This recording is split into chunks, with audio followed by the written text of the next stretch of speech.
Yes, sir. Yes, sir. We back.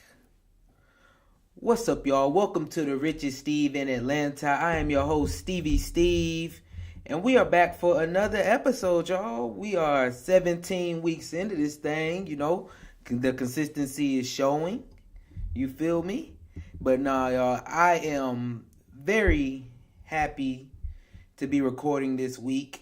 I don't know if y'all noticed, but with all the traveling and all that stuff, my settings and configurations with everything that was going on, it was all off whack. So the audio been a little off recently, and yeah, it's just been a little everywhere. Audio been off. Some of my videos, they just everything's been a little off.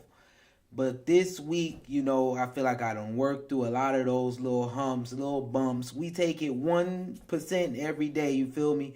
Trying to improve. But this time we was taking 1% every day just to try to get back up to normal so that y'all will have the same produced stuff week to week. So that was my goal this week, was to get all that stuff out the way. That way I can get this thing back to normal. You feel me? Quality, yes, it does matter, the quality. So I want to keep that standard. We went down for about 2 weeks, and now we got to bring it back to standard. So I was able to figure that out this week, and yeah, I'm very happy about that. So yeah, let's get all the ones and twos out the way. Make sure y'all follow Hartfelt Conversations. We definitely go live tonight, every Thursday at 8 p.m. So make sure y'all check that out. Also, I done went skydiving recently, y'all, and I actually vlogged it on my vlogging channel, Steve versus the World. Make sure y'all go check that out too. Y'all know I'm always up to something crazy, doing fun things. So I figured I might as well bring y'all along the journey and vlog it. You feel me? So we got the money journey over here, and then we got the life journey over there. So make sure y'all follow Steve versus the World. You can follow Heartfelt Conversation and Steven versus the World. They are both inside the description, so make sure you check that out. Also, make sure you like, subscribe, and leave a comment, because we are in for a great show today, y'all. We're in for a great show. We got one dude, he's going to be talking about being frugal. We have another one, he's talking about quitting things that will help simplify your life. And I love to quit some things. So yeah, we're gonna quit some things to help simplify our life as well. And we have one more thing to end out the show. Gen Z is giving up on their financial future. So that is also what we will be looking at. So yeah, like I said, y'all are in for a great show. I'm not going to waste no more time, and we're going to get straight into this thing. Starting with being frugal, y'all. Frugal living. Personally, I'm not a frugal type person, I don't think. I don't think I'm very frugal at all. I do think I live below my means. But when I hear frugal, I hear like, you don't spend money on anything. Now, I believe in spending money, enjoying your life, as well as, saving and doing what you need to do with your money, also. So having that balance is very important to me. So when I hear frugal, I always hear you not spending no money. You going to be on them rice and beans and rice. That's what I hear when I hear frugal. So I don't prescribe to the frugal thing at all. I don't believe in being frugal. I believe in spending that money. Money got to go in and out. It's currency for a reason, just like the ocean flow. So you got to keep that thing moving. But there's a balance to it. You feel me? I believe in a balance. So you need to be frugal in some areas. You can't spend your money on everything. And that's what Buddy, right here he's going to talk about. Y'all see he's laying in bed. He's chilling. Let's see how he's actually frugal, because he's going to explain to us why he's frugal. Let's see. I choose to live an extremely frugal life. I consume tap water rather than juice for 95% of my meals. I track every dollar, I keep every receipt, and even my umbrella is flavorless. I've gone literal years without purchasing anything that wasn't meant to be instantly consumed. And from the outside looking in, it's easy to view my attitude toward money as simply being a money hoarding cheap ass. But I think there's two really important behaviors that separate frugality and being a cheap ass. And it really shows as we mature with money. And I'll get back to those two in just a second. But first, I want to tell you all a little bit about why I'm frugal to begin with. Being frugal. Alright, so he just gave us a whole bunch of things, I guess, that makes him frugal. You know, he had a flavorless umbrella. And he says he does not spend money on things that he can't consume immediately. I don't know. So, I guess we're going to get into why he's frugal. I want to know why he's frugal. His room does look pretty empty. But like I said, I'm not frugal and my room stays empty. Y'all seen the setup for when I'm at home. That room has nothing in it. So, you know how that goes. That doesn't mean you're frugal just because you don't have stuff. You know, you'll still spend some money. But I'm going to go ahead and let him continue. That way I can see where he's going with this. And saving a lot gives me the ability to live a financially unburdened life. I can move whenever I want for the most part because I don't have a bunch of overhead expenses and loans. I can quit my job at any point in time that I feel unfulfilled because I've prioritized saving rather than accumulating. And I can feel financially stable and secure very easily because I live below my means as much as I can. My journey into frugality began because I had a really bad relationship with money that I was unaware of. I had the type of relationship to money that some people have to food, where once I had some of it, I had to consume it. And this usually occurred at the very first opportunity for me to do so. When payday came around, the first thing I would do is go out and buy something to eat when I really didn't need to. And a lot of people still have that relationship with money to today. Experiencing the peace that living a financially unburdened life has allowed me to has shifted my relationship with money now to one where simply money is a tool for me to facilitate feelings of peace, security, and abundance. I save in very selective ways, some of which I think you'll find a bit strange, but this is where I'll draw the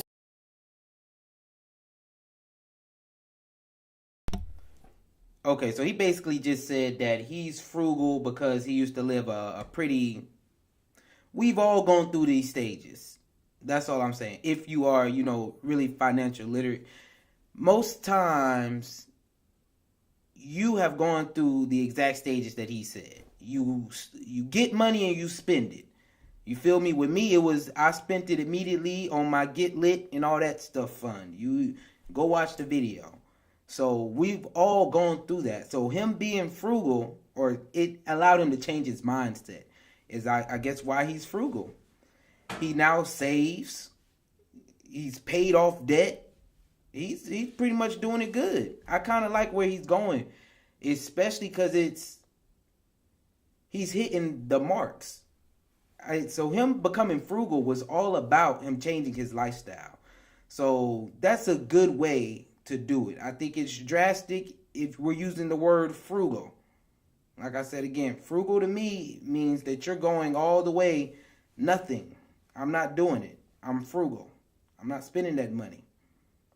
That's what it is to me. So from him being frugal, he's been able to save. He's now not financially burdened anymore. That's what we all need to be getting to. So some people might have to be frugal to get there. Some people might have to be frugal just to get there a little quicker. First of two key distinctions between frugality and cheapness, or at least how I convince myself that I'm not being a cheap ass. I try to use money to nurture my quality of life as much as possible. And to me, the quality of your life is determined by how you live on a daily basis.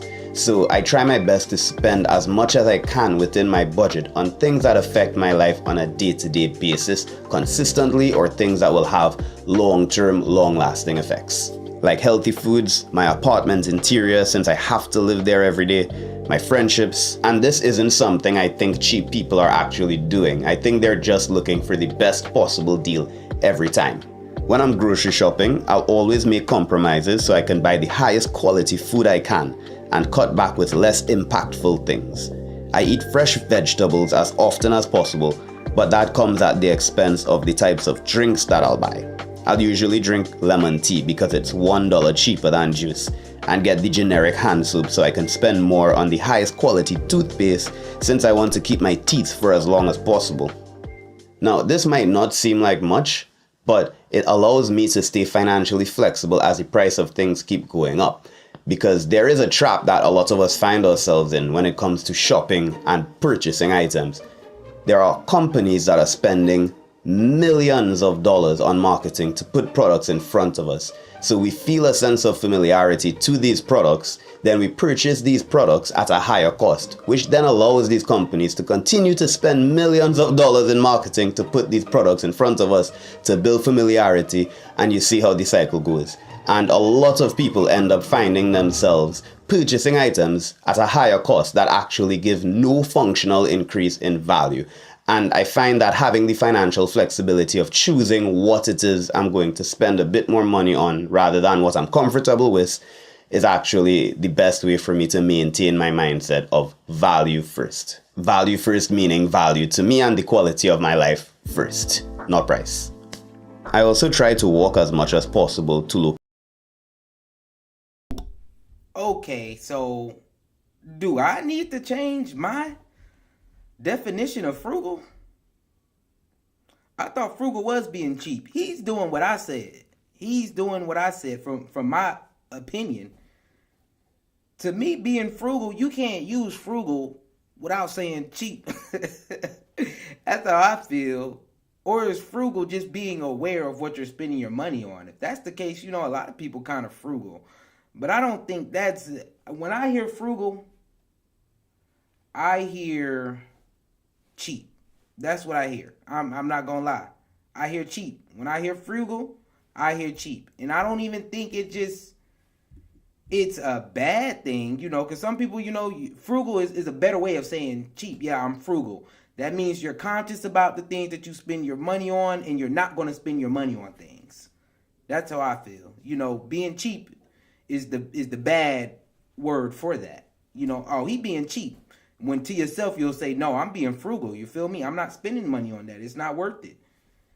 To me, being frugal also is not spending money, though. Like, you are literally, you go with the cheap option most of the times. That's what being frugal is to me. So I don't know if I need to change my definition or if his definition is wrong. That's what I'm saying.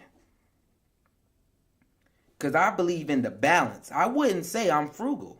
And I kind of do what he does. I pick and choose what I really want to spend my money on. Some things I do, I'm not going to spend my money on that. That's not important to me. And then some things I'm about to spend my money on that. And that's why I say I'm not frugal, because I spend my money. In my opinion, being frugal is being cheap. That's why he's saying. I think he should use different words, because he's not frugal for real to me. He's not really frugal. He's just conscious about what he spends his money on. He has a budget. He obviously has a savings. That's being financially stable is not being frugal at all to me. Just because you're financially stable does not mean that you're frugal. Frugal means that you are actively not spending your money on anything. I'm not spending my money on that. No. Even if some things are, important to you, you still do not want to spend your money on that. That's what being frugal to me is. Like, you're not going to go out and spend money on no drinks. Oh, no. I don't care if I'm out with friends. I'm not spending that money. Being frugal, this is actually the cheapest thing. That's what I'm going to get. I don't care if it's, the best produce.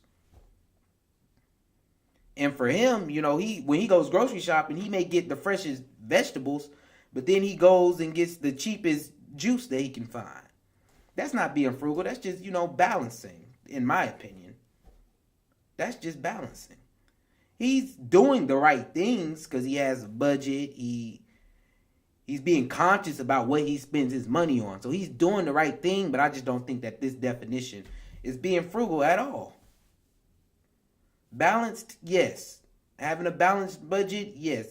That's what he's doing. Having a balanced life, yes. But being frugal, nah. Nah, I don't see the being frugal part.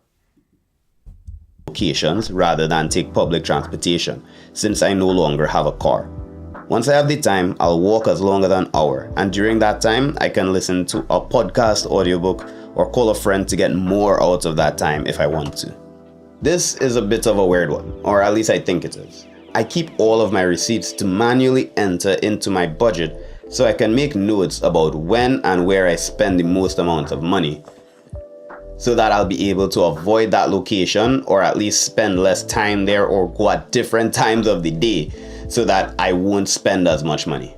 The convenience store Family Mart is near to my house, and I usually stop and get a snack after work. And it's most pronounced between 5 and 11 p.m. So I made a rule for myself that any time between 5 and 11 p.m. that I have to get something at the convenience store, I'm gonna make the 15-minute walk to the 7-Eleven that's so far away that it's a reminder in itself for me whenever I start the walk that I really am not trying to spend money on snacks and things that I don't need or want. And this has really served me well. I also try to use my lamps at night rather than my ceiling light because he talking about walking and stuff. Y'all, where he stay at? He in Japan? I know y'all caught that. And his little whole setup and get up is Japan. You know, it's Japanese too. He gotta be in an Asian somewhere.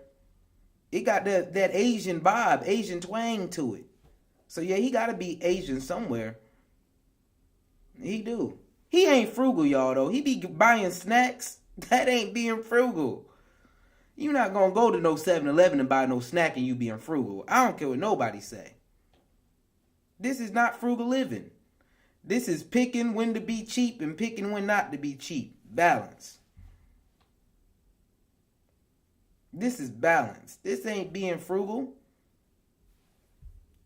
So my definition a little different. He buying snacks, but he walking. Y'all see how? That's why he say he frugal, because he walking. That's just being cheap. it uses less wattage combined than the overhead ceiling light, and it also creates a mood where I can get prepared for bedtime. What I spend wildly on. This is where I see the biggest difference between frugality and cheapness, because I spend a lot of money on things that frugal people would consider frivolous for the most part, and cheap people would scream if they were to hear that I did these things.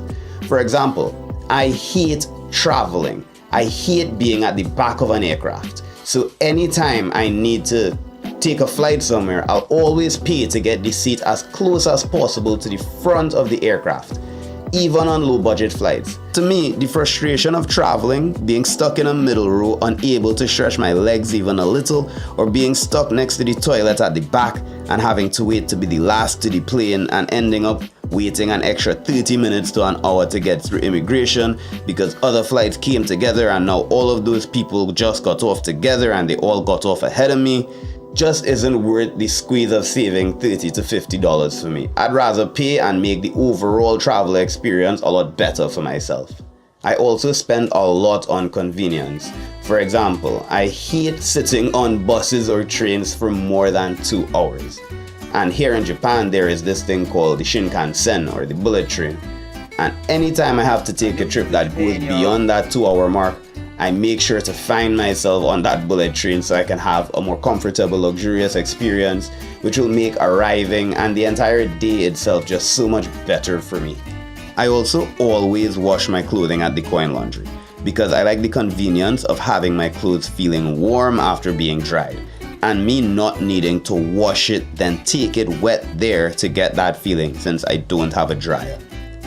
Also, the feeling of having inside my home feel exactly the way I want it to as well, a safe, calming space for me to be present in, is also something I'd spend abundantly on within reason, of course, since I'm not a big baller yet. Because without fail, I'm here every day. And while I am selective, I'll still do my absolute best to get items that would make me feel my best while I'm at home. Another is when I go out with friends.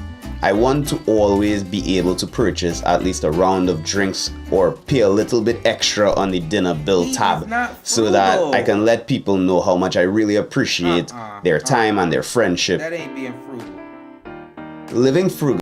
That ain't being frugal.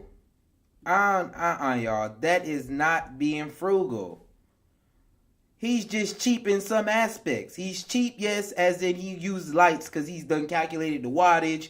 And using these lamps is different from using his power line, his regular lights. He's just cheap in some aspects. But if you buying first class bullet train and you first class flights and you buying rounds for all your friends and you pimping out your apartment, you ain't frugal. I say now you balanced. You might be balanced. You know you doing all the right stuff. So I say you balanced. But you is not frugal. You just cheap in some areas, and then you spend your money how you want to spend it. Because you probably don't feel like you're wasting it. He probably felt like in the past he was wasting a lot of it. Now that he sees where his money's going, he does this, he can take from this and add to that. That's not being frugal to me. That's just being conscious with your money. That's being a responsible adult, sir. I mean, you know, you close to responsible. That's what I would call that, personally. But I wouldn't call it being frugal. Being frugal is literally you not spending no money. Ain't no way if I'm practicing being frugal, y'all, I'm not spending my money on a round at the bar for my friends. I don't care how important my friends are to me. And you know they are important to me. But I'm being frugal. If I go through a period of being frugal, I'm not buying that round of drinks. Like that's not being frugal. Now that I'm in a state of balance, that's what I do. You know, I'm more of the balanced person. I'll go buy, you know, I might buy, you know. I definitely, when I was in my spend it, have fun, get lit, we definitely buying rounds. But in your frugal stage or saying that you frugal or you practice being frugal, nah. You just cheap in some areas and you spend it in others. And the areas that you spend it in, you enjoy it. But overall, you're not frugal. First class flights, business class, it don't matter. If you not in the basic economy, you ain't being frugal. If you ain't trying to get the cheapest flight, you ain't being frugal. If you didn't get economy seating on that bullet train, you ain't being frugal. I don't care what nobody say. That ain't being frugal. Yeah, he be out here spending it on things that he enjoy. So that ain't being frugal to me. People, I'm telling you, even frugal people on the things they enjoy, they cheap at that too. They do the things they enjoy cheaply. Yeah, they might go on vacation, but everywhere they stay is going to be cheap. They being frugal. And that's really what frugal is. He ain't frugal. I don't care what nobody say. Frugally allows me to spend more money to enhance my quality of life because I cut back ruthlessly on things that I don't care about. He literally just said what I was saying. He literally just became a financially responsible adult. And he want to call that being frugal. Sir, you are financially responsible. That's what you need to say. How being financially responsible changed my life. That would have been a better title to me. Because you're not frugal, sir. You're not frugal. You are financially responsible. That's what you are, sir. Yes, sir. And I applaud you for that. You ain't gotta say frugal and try to make frugal sound like it's all a good thing. Being frugal, don't nobody want to be frugal for real. You want to have balance for real. That's what you really want. And like he said, him having that budget, now he's able to pick and choose what he really wants to spend his money on. Because beforehand, you just out here spending money on everything. You don't know where your money going. You don't know how it's coming in. You don't know how it's going out. Just out here living. Become a financially responsible adult, y'all. And I promise you it will be better. And I'm going to let him finish telling it. Anytime he says, this is why I like being frugal, Replace it. Well, this is why I like being a financially responsible adult. And that will help you out tenfold. Help you out tenfold. Let's go on and finish them on out. I learned this from a guy called Ramit Sethi, who did a talk at Google that I listened to a couple of years ago. And I really recommend you guys check it out. I'll link it down below, along with a link to sign up for my newsletter, where you can get both that link as well as the key takeaway points from this video if you want to keep stuff at the top of your mind. He talks about something called money dials, where we spend abundantly on the things that we really care about and cut back completely on things that we don't care about whatsoever. And that really resonated with me. Like, I never really cared about eating out unless I was already in another country traveling, so I'm trying something new for the first time. But I used to feel really guilty to tell my friends, no, I don't want to go out to eat, when everyone is going out to try some new local food or something like that. And this really just gave me permission to happily say no, because I know that how by me saying no to that, I'm actually saying yes to me spending on my bullet train tickets, or me saying yes to spending on more convenience to make my life better, or buying a round of drinks for my friends at a later time. So this method of spending that Ramit teaches, I really recommend. I'm not sponsored by him or anything like that whatsoever. I'm really grateful for what I learned from his videos, and I highly recommend you guys check it out as well if you want to get some value on how to spend. That is craziness, y'all. I'm not gonna lie to you. Yes, we got Ramit coming. We actually gonna see what Ramit got going on later on in this video. So I do like Ramit, but yeah, he's definitely was following Ramit's not frugal at all. He's not frugal. He said he likes to budget so that he can say yes to the things that he wants to say yes to. That's what Ramit likes doing. Which of course that's not bad. That's not bad. Saying yes to the things that you want to say yes to is the life that we should want. I like Ramit. I like Ramit. And that is exactly what this dude was teaching, was Ramit. That's what he was following, Ramit. So I see now why I feel like he's not frugal. Because I don't feel like Ramit's frugal at all. Ramit is a financially responsible adult so that he can say yes to things instead of saying no. And to me, being frugal is just literally saying no all the time. We're going to say that for later on, though, because y'all know Ramit, we going to review him later on as well. So make sure y'all like, subscribe, and leave a comment as we move right on into our next topic. Quitting these things will simplify your life.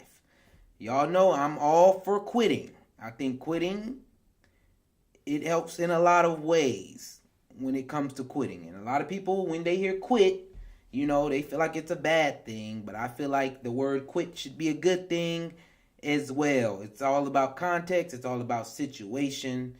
How things go down is if you quitting is good or bad. As long as you learn a lesson from the quit, I'm good. Learn a lesson. Learn a lesson. Don't be a quitter. Quit something after you learn the lesson. Y'all know how that goes. But let's go ahead and get right into this. Quitting these things will simplify your life. Let's get it. Past year or so, I have found out that it is the things that I stopped doing that have actually improved my life the most. So today I wanted to share with you 15 things that I've quit doing that have actually improved my life.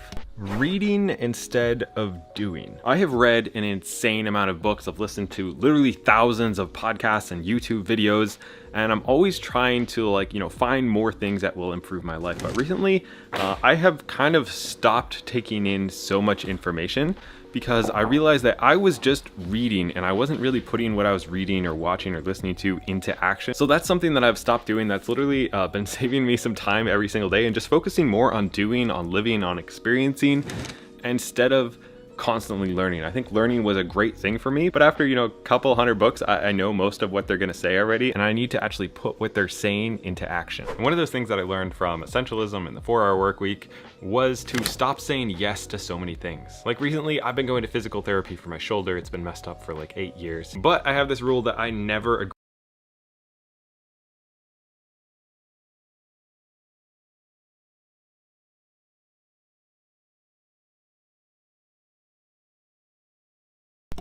All right, so the first one was to quit reading. Y'all know I like that one. I do like quit reading, not because you don't need to read, but you need to apply the things that you have in those books. Like I said, when I first started my journey, all I was doing was reading. Reading. We getting them books back to back to back. But the more you read, the less, really to me, the less you're applying a lot of times, because you're right on to the next thing. I really believe in, you don't have to read 1,000 books. If you have 10 books that you've read 1,000 times, you would know what to get out of those books way better than if you, like I said, read 1,000 books. So read those 10 books 1,000 times. This year, so far, I've only read, one book at the beginning of the year, and the rest I've been working. I've been putting in that work. I've been trying to do that. I do plan on reading Rich Dad, Poor Dad again. Like I said, I like to read books again. I'll read that one again probably real soon. I was going to read it on this trip, but everything's been taking over a lot. So I didn't get to read it on this trip, but I will make sure that that's the next book that I will be reading is Rich Dad, Poor Dad. But I definitely quit reading how I was reading before, because it's literally, I've read all these books. They do start to repeat, and then I'm not applying what I was getting from them. So, like I said, that first one was a great one. Agree to anything on the spot. So if anybody asks me for anything, I will never say yes. It doesn't matter what you ask me for, I will never say yes on the spot. So even after the first appointment, when they're looking to book the next one, I was like, I'll get back to you tomorrow with some times once I check out my calendar. I might not have needed to do that for physical therapy, but that has been my default for about the past year, is just saying no to whatever people ask me, and then giving myself at least 24 hours to think about it, decide if it's something that I want to do, if it's something that I need to do. That way I never get pressured into doing anything that doesn't align with what I want to actually be doing just to please the person or because it's awkward. Which leads me into Number two was phone calls. Stop saying yes. I think we all say yes a little too much sometimes, and I definitely have practiced saying no. Like, I can't make it.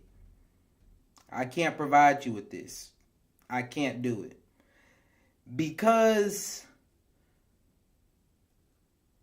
of the balance thing to me. Like, I'm working, I'm doing this, I'm doing that. I have to learn to say no. So that's what I've been saying. Like, people will say, you're invited to this, you're invited to that. Not this time. Not this time. And the biggest one for me I say no to is probably vacations, y'all. Everyone wants to go on a vacation for every reason in the book, and I just can't do it. I just can't do it. So clearing your time, not always giving everybody all your time, say no. And I promise you, you will see that, okay, I definitely was probably a little over leveraged in a lot of the things that I was doing. In a lot of them. Which I don't really do anymore. I used to always answer the phone because I was worried that, it'd be something important and that I would miss it. And for the past year, I have not really answered my phone, except for literally family, because I turned on this thing called personal. So pretty much all day and all night, nobody can really call me unless they're on my approved call list. And doing that makes my phone ring, every other day, maybe once or twice a week, like not all that often. If it's important, people know to just text me, and that allows me to focus so much more. It stops so many random interruptions. All the spam calls, they're just gone because my phone doesn't ring. Honestly, if you get a bunch of phone calls, this is like life-changing. And I guess while we're on the topic of phones, I have 0 notifications on here besides text messages from approved people. Everything else I do not receive notifications for. No email, no social media, no apps, nothing. And that again just saves me a lot of like mental space of like checking to see if something popped up. No, when I want to like check messages, I'll go into the Messenger app, I'll go into, Instagram or whatever, but I never get notified about anything, and it's amazing. And I guess a sidebar in that, like kind of more business related, but I never really take meetings when people ask to meet. Yeah, those last two were all about that phone. I agree with him on some of those. Y'all know I'm not really one to pick up that phone and call people. But even I will answer, but I don't want to be on the phone all day. Definitely not. And then the notification thing, I think I need to personally stop some of the notifications I got on my phone too, because I'm like, gosh, Lee, I can't focus on working because then ding. Hold on, what's going on? And I got a whole bunch of just random stuff that pops up all the time too. I think I need to initiate that. I need to apply that to my life and get some of these notifications out the way. I did do some of them, but I don't think I went far enough, y'all. I don't think I did far enough. Like group chats in my phone, none of them gonna ring. Ain't none of them gonna ring. I'm gonna have to check that guy. Ain't none of them ringing, because let's be real. Group chats, when people get going, OD. It's OD'd automatically. So no, you're not going to check me in that. But the other notifications get me too. The Instagrams, I don't be on Twitter, but I got Instagram. I be having news things that pop up all the time. They definitely can be. I need to quit that. Because like I said, I don't talk on the phone a lot anyway. So that's not bad, but that notification one, man, that's a good one. I personally do enjoy talking on the phone sometimes as well. As long as it's not distracting me from my work, I'm good on that. So that's not just one immediately that I need. But let's keep going. For something, I always ask if we can do it over email first, and if not email, then over a phone call, and if not over a phone call, then a Zoom call, and if not a Zoom call, then I will meet in person. Especially if it's business related, I try to have as few meetings as humanly possible, because generally they're just a big waste of time. Only working. This used to be a trap that I was really stuck in. It was this idea that I had to work more. I had to fill every moment with being productive, with getting more done, with climbing higher up the ladder, with doing all this stuff. And I realized that I had no friends, I had no hobbies, I wasn't really enjoying this life that I had kind of built and all this work that I had put in. I wasn't enjoying it at all. I wasn't taking time to breathe, I was getting stressed out. So that is something that I am really focusing on not doing, is not having my life revolve around work, but having work be something that I enjoy doing and that adds to my life, but it is not my life, it's not my identity, is my work. I think that's something that's hard for YouTubers in particular, because I have to look at my life to find ideas for my work, so it's really easy to just always be in this loop of coming up with ideas and putting stuff out there. But when I was able to find a little bit more separation, that has really helped me enjoy the process a lot more, and also make better stuff, because I'm actually living my life and looking for experiences in my life instead of just treating it too much like a job. By the way, if you are a YouTuber, I do have a 7-day free YouTube course. It's wicked good. People have said it's better than courses they've paid for. So check it out. There's a link down below. Keeping junk food.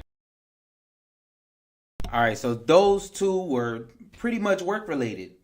I would quit working as much too, but my job, they force us to do that. My job believes in a work-life balance. Y'all know what that is? The word of the day again, balance.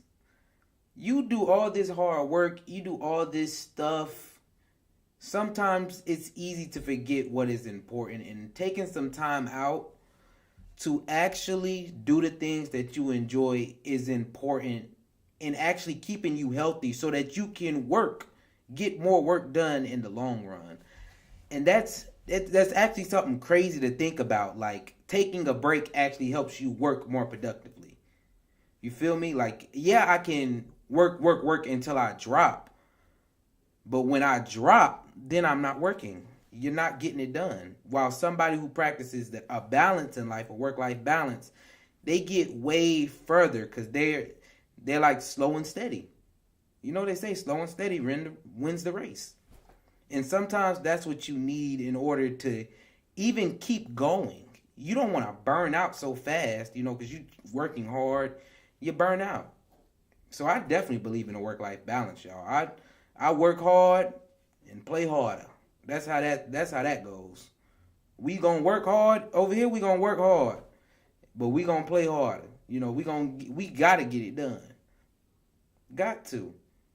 But yes, work-life balance matters. I know so many people, even with myself, when I get in a mode of working,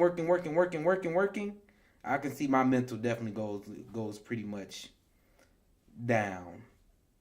It definitely goes down. But every time I have that balance, I work better, I get things done quicker, and everything just works smoothly. So he definitely has a point when it comes to you got to quit overworking.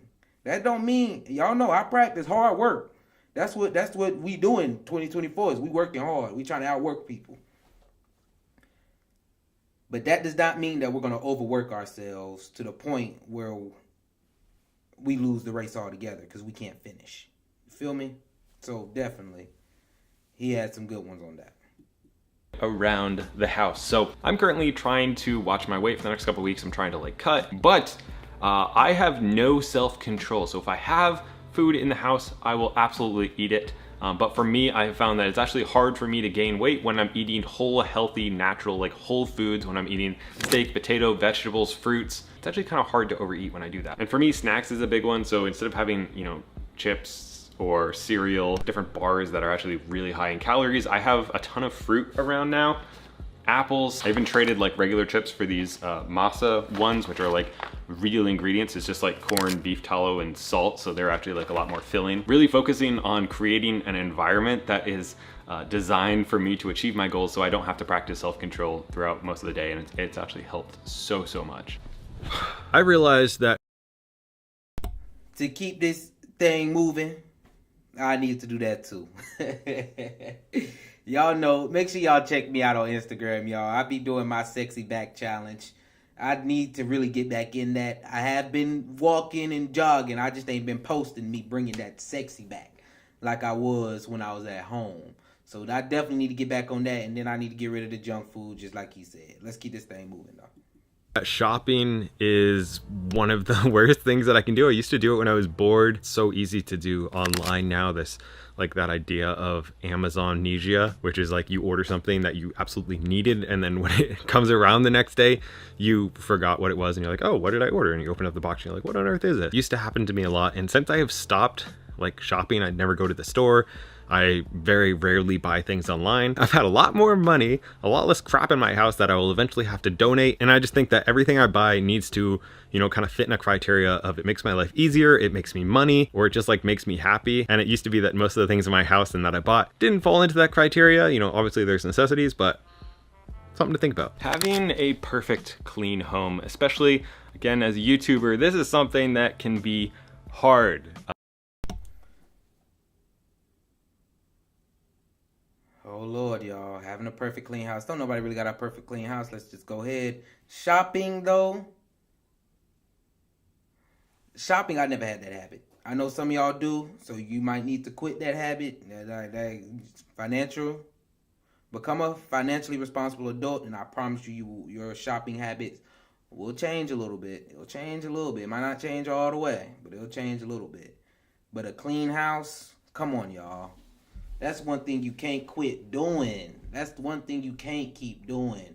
Of course, it ain't gonna be perfect, but I definitely hate when people use the stop cleaning thing. Why are you gonna stop cleaning?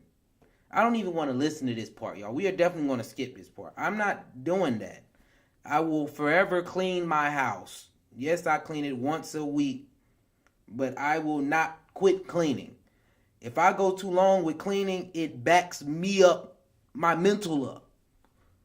That's why I will never stop cleaning, okay? That's one thing that I will not do. I advise people to clean. I advise people to declutter. I advise that. So we're not going to listen to this one. Quit having a clean home. You need to, if it take 5 seconds to do it then it won't, your house won't be as dirty. Lord.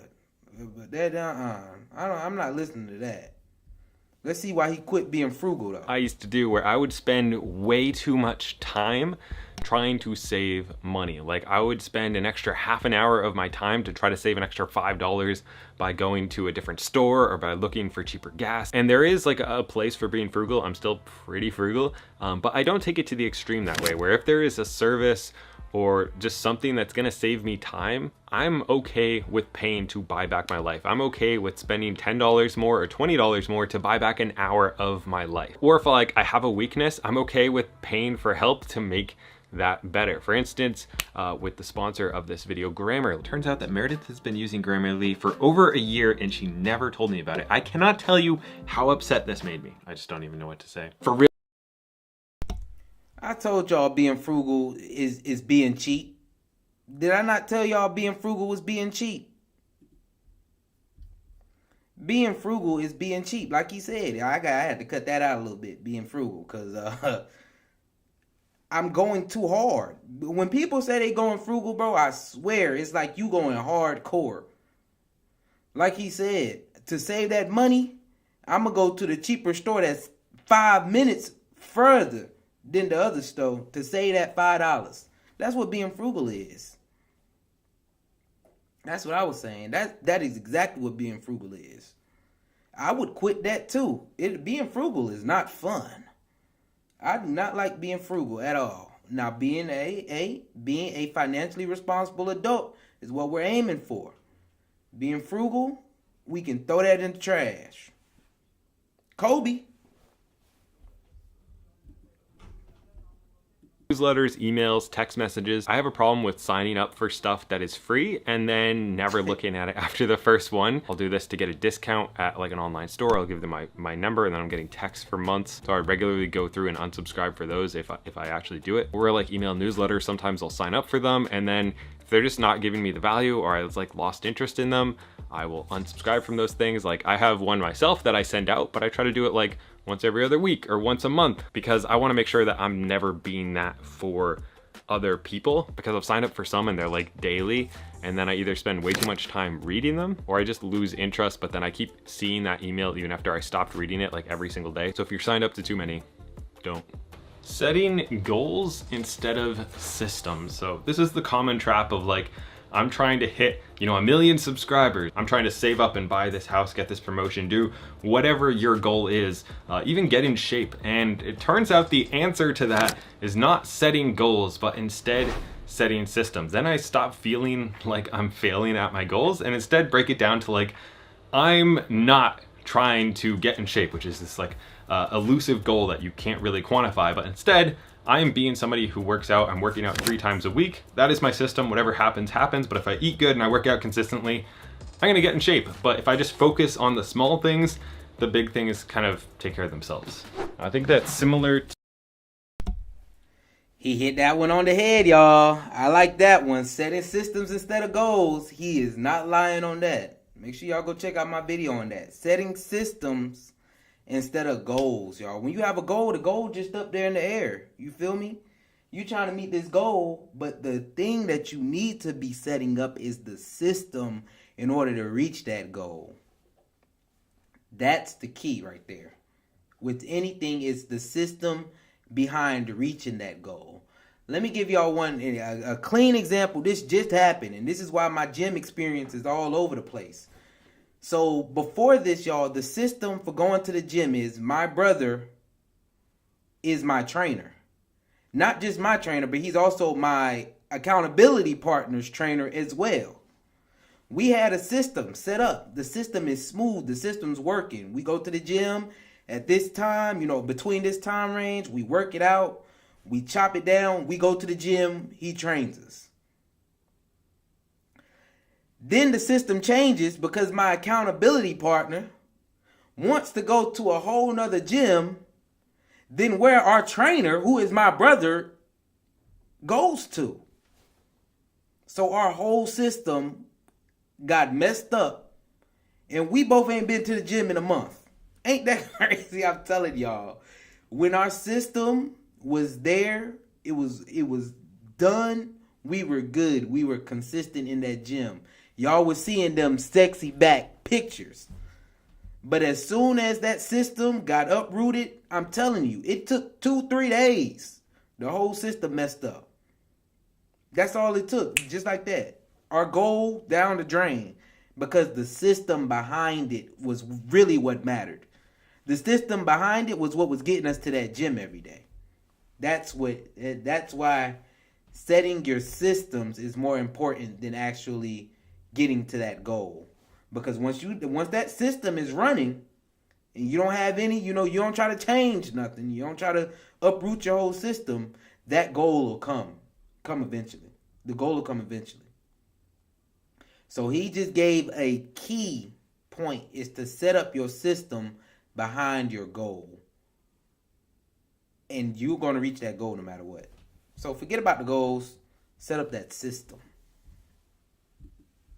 To the destination versus the journey.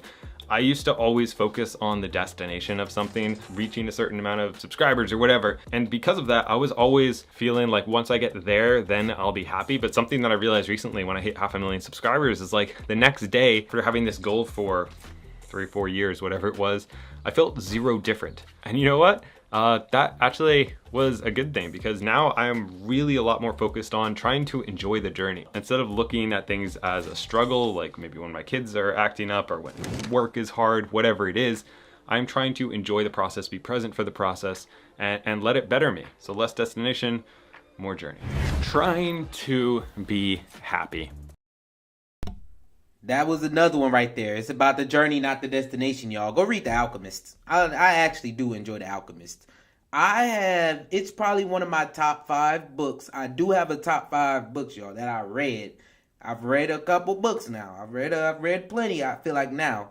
But the ones that I've actually read multiple times, those are probably my top 5. So I'm going to have to probably share that with y'all eventually, my top 5 books that I really do enjoy reading, and I've read multiple times. It's certain books, like I said, I like reading them multiple times. So those are the ones that kind of go down. But he's not lying. That journey is what matters. That destination gonna come eventually. But what you get during that journey, that's who make you what you are. That's where all the good stuff comes from. That's where all the bad stuff comes from. But it's needed to get you to that destination. So enjoy the journey. And yeah, the journey is not always going to be happy. Like he said, he stopped trying to be happy. That's about being on that journey. You're going to have ups, you're going to have downs. So that's just, in order to keep this thing rolling though, we going to go ahead and, yeah, we're going to listen to the last 2. I do want to hear the last 2, but the one on clothing I don't want to hear. So let's keep going. There's this quote that really changed a lot for me from the 4-Hour Workweek. Excitement is a more practical synonym for happiness. It's precisely what you should strive to chase. It's a cure-all. Now, I don't think excitement is a cure-all if you're always chasing a high. That's not necessarily going to work. But as I've been hanging out with more successful people that you think like, oh, they are a millionaire, or they just sold this huge company or whatever it was, they didn't really feel happier after that. And a lot of times happiness comes down to choosing to enjoy what you're doing now. Don't try to be happy. Assuming that I am right. When you assume that you are right, even about stuff you're pretty sure you're right about, it's just generally a recipe for bad things to happen. So this is something that I love to do, is like give my opinion on something. So like if I'm having a conversation with somebody, I'll be like, hey, this is what I think, but you know what? I'm wrong all the time. What do you think? And having that type of mindset, like saying that, will allow you to be able to have a rational conversation with somebody who might have different beliefs than you. And if you come into it with an open mind that like, I've been wrong about a lot of stuff in my life. My opinions have changed about a lot of stuff. So you know what, maybe I'm wrong. And pretty much everybody has something that I can learn from them in. And if you go in with that mindset, as opposed to like, I'm right, I know I'm right, then it's just like, I don't know, it's a lot less enjoyable to do that for me. Keeping clothes that I do not wear. Yeah, so I used to wear a lot more colors like last year. All right, y'all, we're gonna go ahead and get him on out of here. That was some good things to quit. Y'all know I had those two. They fired me up every single time. That quit reading and apply yourself, that fired me up, and that quit making goals and make systems instead, that always fires me up. I ain't gonna lie to y'all. I'm not gonna lie to y'all. That's Atomic Habits right there. That is definitely, that always gets me fired up. Those two topics, they always get me fired up, as well as the journey. I like that too. So yeah, y'all, as y'all see, there's a lot of things that you can quit that'll make your life a little bit more enjoyable. He talks about a lot of different things though. So I understand why he probably didn't quit doing drugs and drinking and go sober for a little while. That's another one I would advise a lot of people to do, especially if you're searching for some happiness. You know, if you're trying to find happiness within yourself, maybe go sober for a little while. That one also is a plus one that I will add. Because I know I went probably about a year and a half ago. I went about 4 months without drinking. That was for myself. So that was one of those that I say, it always helps out. It always helps out. So yeah, if you're with me still, make sure you like, subscribe, and leave a comment. Leave a comment for me as we gonna go ahead and continue into our last and final topic with Ramit. We back to Ramit, y'all. Gen Z. Financial future is not looking too well for us, man. It's not looking too well. We at the point where we don't even really care that much. We done gave up on our financial futures. Gen Z. I don't know what generation I'm in, actually. They all kind of, I used to know millennials, and now they got Gen Z, Gen X, Gen Alpha, Gen whatever the heck. I don't know what generation I'm in these days. I just know I'm on the cusp of two, maybe, But Gen Z, they quitting all the way. Don't care no more. Because everything just seems so far out. You feel me? A lot of Gen Z, you coming into your adulthood and you like, oh, it's a recession. Gas prices through the roof. Your politics look like it's all up in the air. You don't know what's going on with that. You got to choose between a felon or a vegetable at this point. You feel me? You got to choose between this or that. We all done just gave up. Tired of it. Like it ain't even worth it at this point to always have to pick this or that. I'ma just live my life and enjoy it, is what Gen Z is saying at this point. Forget Dave Ramsey. He telling me that I need to live on rice and beans and rice. I'm not doing it. I don't care no more. Whatever happens, and it is what it is. That's the spot that Gen Z is at right now, y'all. It's a dangerous spot to be at, though, because things ain't always going to be this way, I feel. From history, things ain't always going to be this way. Things will change. Things will get better. So, we just got to stay down while we down. Stay down and keep our head strong. But Ramit is going to come in and he's going to help Gen Z. He's about to help us, Gen Z. He's going to help us in ways that I like Ramit. Like I said before, he definitely lives on saying no to things so that you can say yes to the things that you want. Becoming a financially responsible adult will allow you to say no to the things that you don't care about and say yes, absolutely, to the things that you want to do and that you love the most. So let's go ahead and get into this thing. Gen Z is giving up on their financial future. Let's go. A recent study found that 73% of young Americans want to enjoy their money now instead of saving money for the future. And that stat honestly makes me nervous. Why is this? Why are so many Gen Z and young people giving up on their financial future? Well, in this video, I'm gonna break this concept down, and then I'm gonna give you 3 financial steps you can take to take control of your money.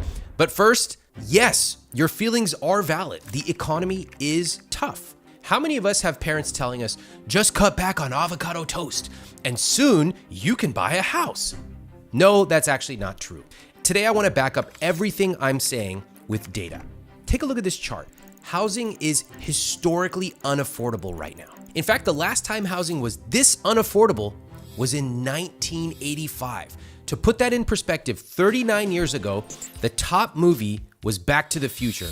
Actually, that is correct because that is one of the greatest movies ever created. The top song was Careless Whisper. Another great. Actually, the 80s were way better than how we're living right now. This was amazing. Michael Jordan was named NBA's Rookie of the Year, and a McDonald's hamburger cost just 64 cents. So yes, the economy is tough. And yes, you're right. Buying a house is incredibly unaffordable.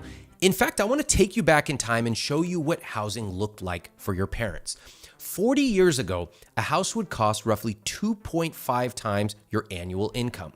Today, the median house costs 6 times your annual income. That means about 40 years ago, a person making the median salary, which was about $30K, would buy a house costing $81,000. In current dollars, that house costs $250K. Today, the median income is $75,000, but the median house costs over $450,000.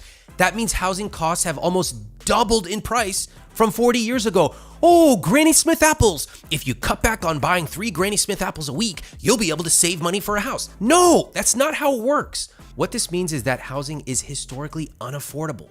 You cutting back on matcha is not going to change anything about being able to afford a house. But there's more. The other thing we're worried about, inflation. Thank you for that, Ramit. That first little tidbit, it hit it on the head. It hit it on the head when it comes to housing. Hit it on the head. We can't even see that we gonna own a home at this point. I'm telling you, Gen Z, young people, everybody who's looking for a house right now, when we go out and look for houses, we like, hold on, how can I even afford this? And I know people who are not, on that path. When you look at this and you're like, I can't afford it anyway, why even save up for it? I might as well go spend my money and enjoy it now. And then the future hold what the future have. You feel me? I don't blame people for feeling that way. Like he said, in the 80s, a house was only double your income. Now it's 6 times. It seems literally like I will never own a house. That's how it feels. I will never be able to afford a house that I want. That's how that feels. Will I be able to afford a house, a rundown shack? Yes, I can afford that. I can afford a rundown shack. Rundown shack, vacation to Aruba. Which one you think I'm going to pick? Hey, a rundown shack or a vacation to Aruba. I'm picking the vacation for Aruba 10 times out of 10 instead of the rundown shack that I can afford. So housing is literally, I can barely afford rent. Hell, and you want me to think about housing? Ain't no way.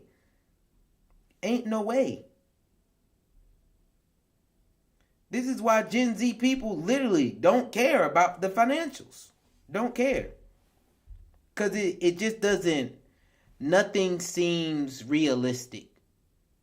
Like, it just doesn't seem realistic for me to own a house straight up like that. It just doesn't seem realistic. No time soon, at least. So I might as well enjoy my money now. Might as well enjoy it now. Let's take a look. I want to show you 3 areas of our economy that have actually undergone rapid and sustained inflation. First, the cost of a college education has soared. Next, the price of a new car has wildly outpaced inflation over the last decade. Even rent prices are growing faster than income, which is creating the biggest divide in decades. So yes, inflation is real, and what we can see is that there are forces working against us. All right, before we get to the 3 steps you can take with your money, there's something really troubling that I discovered. If you Google yourself, you'll probably notice that your personal information is all over the internet. Your name, your address, your phone number, your family members' information. It's absolutely terrifying. And that's because data brokers are out there selling your information and posting it all over the internet. I hate this. But how do you get this information removed? Description below. The surprising way that people are dealing with this financial pressure. Let me tell you what they're doing. Some people have simply said, I'm giving up. They're basically saying, I don't believe that I'm ever going to be able to afford a house. I'm never going to be able to send kids to college. Won't be. The American dream for me is dead. It's dead. So I don't what are see they it doing happening. with their money? Well, they don't believe in the American dream anymore. So instead, they're taking their money and they're spending it. They're spending it on fun stuff like clothes, travel, going out, food delivery. Honestly, I get it. If I believed that I had no future, that I would never be able to buy a house, that I was going to be drinking tap water for the rest of my life, and the only joy in life would be having a Netflix subscription so I could watch Ramit Sethi's How to Get Rich, I wouldn't feel too good either. And it actually gets worse. A lot of people are starting to subscribe to these forums and Reddits and Twitter follows where all they see is doom and gloom over and over again. Some people are even getting their news from the mass media. The mass media which tells you that the economy is always horrible. I wonder why.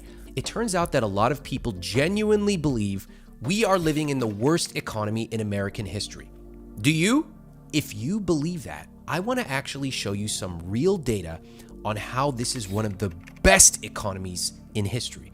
Yes, I said it, and I'm going to show you exactly what I mean. Today, we are making more money than our parents did. Price of eggs, the price of lumber. Oh my God, I'm losing my mind. Gas is so expensive. Lumber, how are we going to build a house? Lumber. But then when the price comes down, nobody ever brings it up again. Hey, where did all you egg fanatics go? Talking about the yolk, the price of chickens. Oh, what are they going to do? How they're going to hatch? Oh, the hatchlings. Where'd you all go when the price of eggs collapsed? Where'd you go when lumber came right back down to where it was? Nobody ever talks about when things get better. We are simply addicted to talking about when things go bad. And then there's just simple numbers we can look at. Right now, more people are investing in the stock market than ever before. And that's important because the stock market is where real wealth is created. And you can start investing today. You can start investing if you make minimum wage. You can start investing if you make a little bit more than that. You can start investing on 1 income, 2 incomes. You can invest the same way that multimillionaires do. And I want you to. You probably haven't heard about these stats. You probably didn't know that wages are up, that inflation is down. In fact, a lot of you hate me right now. Who are we kidding? You're probably closing this video. You're leaving comments like this. Oh, Ramit, you lost me when you said the economy's good. That's because when you are addicted to hearing only bad news, you start to become out of touch with reality. I know these comments because anytime I say something positive about the economy, I get a bunch of doomers crawling out from their depressed basements telling me I'm wrong, when all I'm trying to do is share an innocent little chart and then go back to eating my chicken and rice. Guys, things can be good and bad at the same time. Housing can be historically expensive and our wages can be up. In fact, that's exactly what's happening right now. By the way, little tidbit you may not know, guess whose wages are going up the most? Low wage earners. That means that wages are going up most for the people who are earning the least. And if you don't believe me, go look at any window at any McDonald's. You see what they put up there? It says now hiring. That's because they can't find enough people to work there, so they are being forced to raise wages. Now here's my message to you. We cannot just sit here and surround ourselves with boomers telling us the economy is amazing, but we also can't surround ourselves with doomers who are telling you that your life is over. That's not true either. We need nuance to live a rich life. So if you want to be smarter than the people around you, you need to look beyond the surface. You need to understand what is truly going on. Before I continue, make sure you're subscribed to this channel so you're not going to miss. All right, Ramit, now you got to get into what I'm here for, the money information. We done already did our doom and gloom, you feel me? We done already went through that. I done already went through that. I've already complained. We know that inflation, you say it's down, but that's not how it feels. Do you think out here living my life to life day that I feel like whatever raise I get has improved my life? Or do you think it just make it feel like, oh, okay, I just got a raise, but everything else just as much? I'm just catching up to the prices at this point. Like, oh, okay, at least I caught back up. At least I caught back up. I'm okay now. That ain't how it work with me. But part of being a financially responsible adult is that when all the doom and gloom's going on, you stay on your system. You have that system in place for a reason. You stay on that system. So Ramit, we need some ways that we can help the Gen Z people get a system that works so that we don't feel like our life is doom and gloom every time we watch something on YouTube that says the economy is going down, inflation is up, housing is unaffordable, rent prices are through the roof. What can you do to help with this? Because that's what we need. And you got to give it in a way. This is why I do like Ramit, y'all. He gives it, he wants to live a rich, fulfilling life. He does not want you to live a secluded, frugal life full of nothingness. And this is why I like Ramit. So I know he's going to come with some heat here that helps us all out. Miss out on any of my money tips. Now let's talk about how to get ahead with your money. There are 3 key steps I want you to do. Step 1, make your money work for you. Yes, you need to be mastering the fundamentals when it comes to your money. You're not going to wait for a macroeconomic shift. You're not going to sit around debating investing because of geopolitics. No, you're going to control what you can control. That means every single month, I recommend you invest at least 10% of your money, and it's happening automatically. Investing is where true wealth is created because time and compounding are on your side. Next, you're saving 5 to 10% towards a 3-month emergency fund. That emergency fund is a safety net in case anything happens, like layoffs. You're also saving for a vacation, down payment, whatever is important to you. Next, you're paying your credit cards automatically and in full every single month. That's because you're too smart to be paying the credit card company's interest. Next, your fixed costs are below 50 to 60%. That includes things like housing, transportation, groceries, and bills. I will acknowledge that because housing is so expensive right now, it's sometimes difficult to hit this number, especially in high cost of living areas. That's why you want to pay close attention to your fixed costs. And the last one, my favorite one of all, you are spending the rest of your money guilt-free. If you I gotta pause it right here, y'all. This chart, woo, he done gave it to us. This is your budget. This your budget breakdown right here. He done gave us a budget breakdown, y'all. Number 1 is just being a financially responsible adult. And that's gonna get you through it. Get you a budget. What he said, what was the first thing he said? 10% to yourself first. Come on, y'all. 10% to yourself first. Then you got your emergency fund. You got your fixed costs. Guilt-free spending, that's where the balance comes in at the end of the day, because it's in your budget. Have a good time with this money. You want to set some money aside so that you can enjoy as well. That's your enjoying money. Come on. But literally step number 1, be conscious with what you got going on. Have a budget. He just didn't say the words because he likes to, he talks about this stuff all the time, so he says it in different ways. But literally 10% to yourself first. What was the first thing he put on this graph? Invest 10% automatically. 10% to yourself first. Then you got your savings, your emergency fund, your fixed costs, your housing, all that stuff. Make sure you're not living above your means on your fixed cost side. And then enjoy it. Enjoy the rest. Enjoy the rest.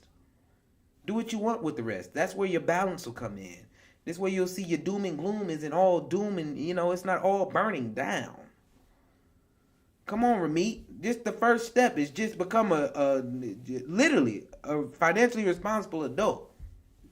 You want to travel, you want to go out to restaurants, you want to do self-care. You can do it guilt-free because you know that your money is automatically being saved and invested without you having to do anything. The only rule I have for your guilt-free spending is you're not allowed to spend it at Chili's because Chili's, the restaurant, is disgusting. Step number 2, get comfortable coming up with your own point of view. I think the rarest thing in the universe is for somebody to have an individual point of view. I have my own point of view, and it's taken me 30 years to come up with it. Right now, it's cheaper for me to rent than to buy. So I rent. I spend extravagantly on the things I love, which included a multi-day wedding and nice clothes. I know you frugal freaks online think weddings are a complete waste of money and you prefer to wear a stretched out Cisco t-shirt from 2004. That's your prerogative. If that's your rich life, such as it is, fantastic. For me, I like to spend money extravagantly on things I love, frugal, as long as I cut costs mercilessly on the things I don't. I want the same for you. Those are just a couple examples of my point of view. I really encourage you to create your own point of view. For example, you might love spending money having an amazing sushi dinner once a week, or you might want a relaxing massage once a month because it helps you with your health. That's great too. But in order to do that, step 1, you got to make your money work for you. Step 2, you got to come up with your own point of view. And him saying come up with your own point of view to me is when he says know what you're going to say yes to. That's your point of view. Know what you're going to say yes to and know what you're going to say no to. That's having your own point of view. Like the other guy, like he said, he wasn't being frugal. The other guy, his yes was to traveling. When he travels, he's going to eat what he wants. He's going to fly first class. He's going to bullet train first class. That was what he said yes to. For Ramit, his yes was to that wedding, was to this, was to that. For me, my most recent yes was that GR86 sitting in my garage that I don't get to drive for another week. I'm so ready to see my baby. But that was something that I said yes to. Having my own point of view. And why am I able to have my own point of view? Because I am a financial responsible adult already. And my money is working for me from what he said. It is. I got some investments. I got some, I'm starting out. We're getting them gears going. But yeah, that's how that works out. Let's keep going. Let's get this last step, Ramit. Step 3, do not allow yourself to fall into the vortex of doom. You know you're in the vortex of doom when you see comments like this. I'm taking my debt to the grave. Must be nice. What's the point? I'll never own a house. 7% returns in the stock market. LOL. Where can anyone get that? I know I'm get that. A simple index fund. Listen, I get it. It's gratifying to feel that indignance, to feel the resentment, to feel the rage running through your veins. They f***ed us. I can't get ahead. Feels good, right? Maybe they did. Maybe the boomers stripped us of walkable cities. Suburban NIMBYs aren't allowing any housing. So let's know our numbers. Let's create our own point of view and let's banish the vortex of doom so we can live our own rich life. So please do not become a doomer. I know it's tempting. I know everyone else is doing it, complaining about the price of lettuce, but please don't. It is the wrong way to go. Yes, we need more affordable housing.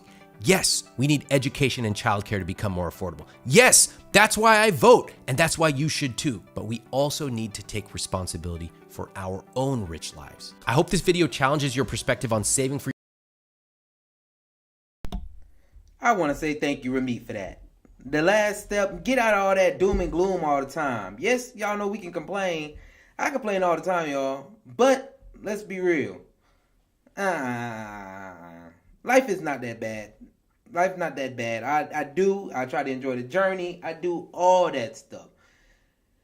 You have to believe that there is going to be a pot of gold at the end of that rainbow.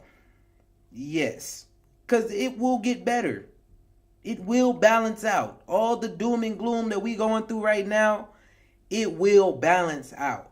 And don't fall into the trap right now that's going to send you down that vortex of doom. Just because it's like, I'll be paying my student loans forever.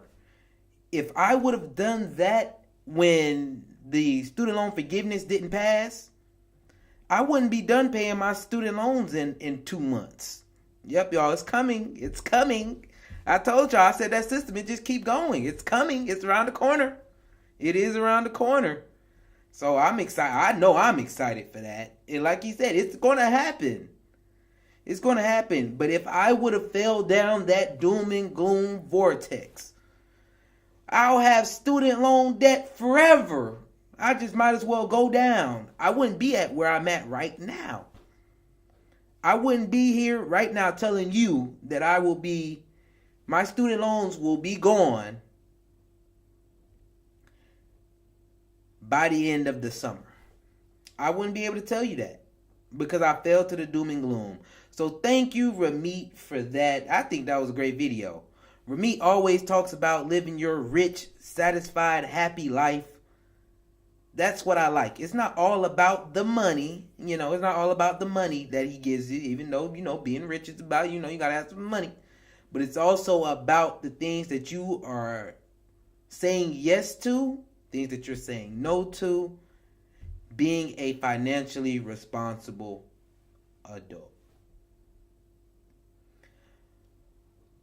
Make sure y'all like and subscribe and leave a comment, man. I definitely want to say thank y'all for coming in today. We had a great show. We talked about being frugal, even though Buddy was not frugal.